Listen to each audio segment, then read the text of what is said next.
సాయంత్రం మూడోసారి ప్రధానిగా ప్రమాణ స్వీకారం చేయబోతున్నారు. రాత్రి 7:15 రాష్ట్రపతి భవన్లో నరేంద్ర మోడీ ప్రమాణం చేస్తారు. ఆయనతో పాటు మరికొందరితో మంత్రులుగా ప్రమాణం చేయిస్తారు రాష్ట్రపతి ద్రౌపది ముర్ము. ప్రస్తుతానికి కొన్ని పేర్లు అయితే మాత్రం బయటకు వస్తూ ఉన్నాయి. దీనికి సంబంధించి ఢిల్లీ నుంచి మా ప్రతినిధి ప్రసాద్ అడిగి మరిన్ని వివరాలు తెలుసుకుందాం. ప్రసాద్, కేబినెట్ కూర్పుకు సంబంధించి మొత్తం ప్రక్రియ కంప్లీట్ అయినట్టుగా భావించొచ్చా?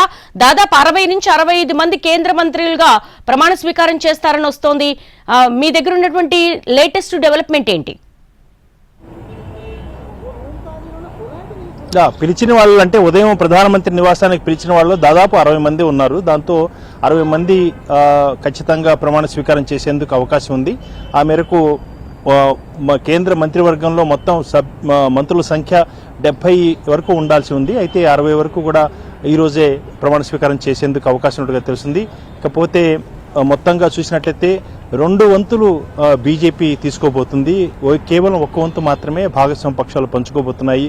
ఎవరైతే మా ఎంపీల సంఖ్య తక్కువగా ఉన్నప్పటికీ కూడా ఆయా పార్టీ అధ్యక్షులు గనక ఎంపీలు అయ్యి వాళ్ళు భాగస్వామ్య పక్షాలుగా ఉన్నట్లయితే వాళ్ళకు కూడా కేబినెట్ పదవులతో వాళ్ళకి గౌరవం ఇవ్వడం జరిగింది. ఉదాహరణకు జయంత్ చౌదరి కానీ రాష్ట్రీయ లోక్దళ్ పార్టీ చెందినటువంటి నాయకుడు, మాజీ ప్రధాని చరణ్ సింగ్ మనవడు, దాంతోపాటు చిరాగ్ పాస్వాన్, రామ్విలాస్ పాస్వాన్ దళిత నాయకుడు రామ్విలాస్ పాస్వాన్, లోక్ జనశక్తి పార్టీ చెందినటువంటి నాయకుడు చిరాగ్ పాస్వాన్, వాళ్ళిద్దరికీ కూడా కేబినెట్ పదవులతో బీజేపీ అగ్రనాయకత్వం వాళ్ళకి ఆ మేరకు కేబినెట్ పదవులు ఇచ్చి గౌరవించాలని చెప్పి నిర్ణయం తీసుకుంది.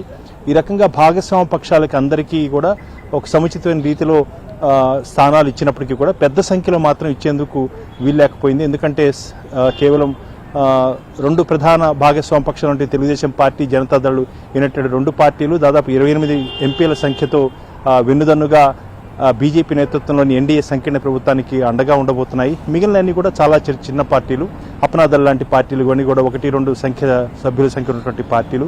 అయితే వారికి కూడా కేబినెట్ పదవులు ఇచ్చింది, ఆ మేరకు గౌరవించింది. మొత్తం 70 మంది మంత్రులు ఉండాల్సినటువంటి కేంద్ర మంత్రివర్గంలో 26 మంది కేబినెట్ పదవులతో ఉన్నటువంటి వాళ్ళు ఉంటారు. 3 గతంలో జరిగినటువంటి అనుభవాలు ఇచ్చే మనం తీసుకున్నట్టయితే 3 ఇండిపెండెంట్ ఛార్జీల మంత్రులు ఉంటారు. మిగిలిన వాళ్ళంతా కూడా అంటే దాదాపు 40 మంది సహాయ మంత్రులుగా ఉండబోతున్నారు. ఇకపోతే 2 తెలుగు రాష్ట్రాలకు చెందినటువంటి అంశాన్ని కనుక వచ్చినట్టయితే ఇప్పుడే కొద్ది నిమిషాల క్రితమే తెలుగుదేశం పార్టీ జాతీయ అధ్యక్షుడు చంద్రబాబు నాయుడు ఢిల్లీ చేరుకోవడం జరిగింది.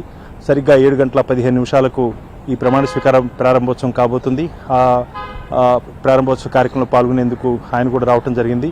ఇకపోతే 2 తెలుగు రాష్ట్రాలకు చెందినటువంటి అంశానికి వచ్చినట్లయితే తెలుగుదేశం పార్టీ ఎక్కడా కూడా పదవులకు సంబంధించి పట్టుపట్టకుండా రాష్ట్ర ప్రయోజనాలకే తమకు మిన్న, రాష్ట్ర ప్రయోజనాలను కాపాడాలి, రాష్ట్రానికి ఇతోధికంగా ఖచ్చితంగా మీరు ఆర్థికంగా సహాయం చేయాలి, తోడ్పాటును అందించాలి, అదేవిధంగా పెట్టుబడిదారులను ఆకర్షించేందుకు గాను కొంత మినహాయింపులతో కూడిన అంశాలను దృష్టిలో పెట్టుకొని రాష్ట్రానికి సహకరించాలనే అంశాన్ని కూడా తన చర్చల్లో భాగంగా బీజేపీ అగ్రనాయకత్వానికి తెలియచేయడం జరిగింది. నిన్న పూర్తి స్థాయిలో దాదాపు 11-12 గంటల పాటు ప్రధానమంత్రి అధ్యక్షతన చాలా సుదీర్ఘంగా చర్చ జరిగింది.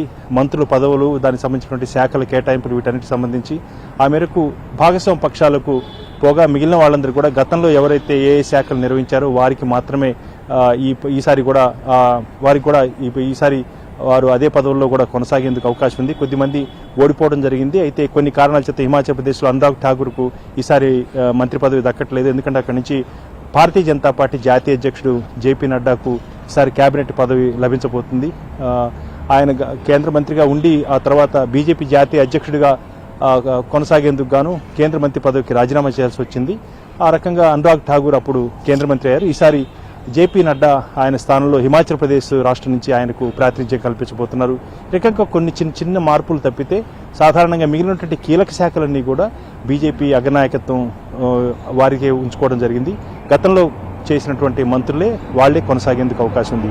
ముఖ్యంగా 2 తెలుగు రాష్ట్రాలకు సంబంధించిన అంశానికి వచ్చినట్టయితే ఒక కేబినెట్ పదవి శ్రీకాకుళం ఎంపీ రామ్మోహన్ నాయుడుకు ఇవ్వడం జరిగింది.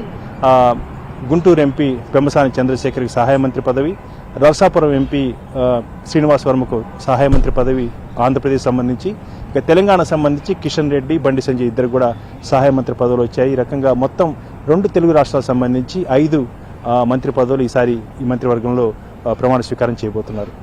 All right Prasad, thanks for the live updates. దాదాపు 65 మంది కేంద్ర మంత్రి పదవులు భర్తీ చేసేందుకు సిద్ధంగా ఉన్నట్టుగా తెలుస్తోంది. అయితే ఏ ఏ శాఖలు అనేది మాత్రం ఇంతవరకు క్లారిటీ రాలేదు. 60 నుంచి 65 మంది ప్రమాణ స్వీకారం చేసే అవకాశం ఉన్నట్టుగా తెలుస్తోంది.